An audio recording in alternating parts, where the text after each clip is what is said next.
Magandang araw, Bagong Pilipinas. Narito ang Police News Express sa oras na ito. Inanunsyo ni Chief PNP Police General Nicolas Torre III ang pagdaragdag ng mental health support bilang isa sa option sa 911 emergency hotline sa kanyang mensahe sa sinagawang Monday flag raising sa Camp Crame. Sa bagong sistema, kapag tumawag ang isang individual sa 911, maaari nilang i-press ang number 4 kung gusto lang nila ng kausap. Aniya, batay sa datos, halos 2,000 Pilipino ang nagtakang kitilin ang kanilang sariling buhay mula Enero hanggang Hunyo ngayong taon. Ibinahagi rin ng hepe na noong siya ay District Director. Personal siyang nakasaksi ng masaklap na epekto ng kawalan ng mental health support na nag-udyok sa kanya na itulak ang 911 Press 4 Initiative. Isa sa mga gusto natin ilagay sa ating 911 na choices, kung may gusto lang kayong kausap, choice number 4. Because when you dial 911, press 1 for police assistance. Press 2 for fire assistance. Press 3 for health emergencies. And press 4 kung may gusto lang kayong kausap. That will be for mental health.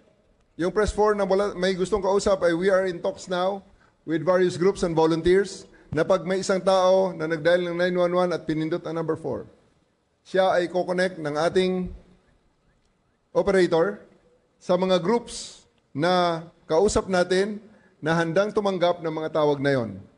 Marami sa ating mga kababayan na kailangan lang ng kausap since January to June in the first half of the year.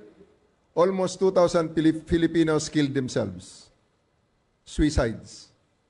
Diyan sa isang syudad kung saan ako naging district director, niraise ko rin ang alarm.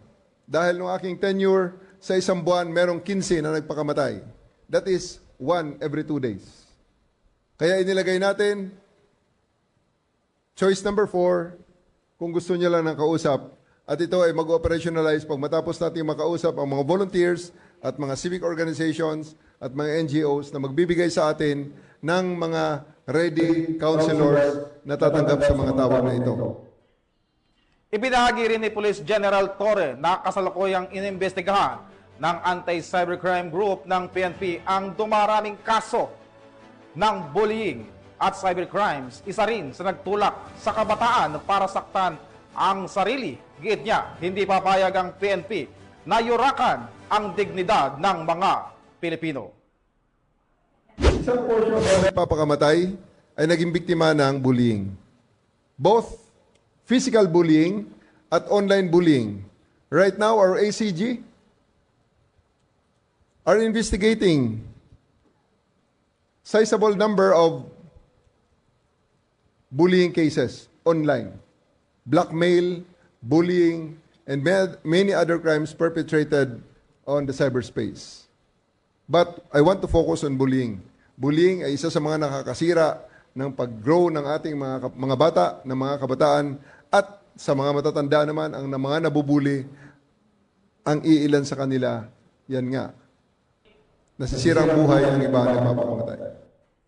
At para sa iba pang napapanahong balitang pampulisya, laging tumutok sa Police News Network. Alagad ng batas, tagataguyod ng Balitang Pulis, ako po si Patrolman Adrian Dayaw, nagbabalita para sa Police News Express.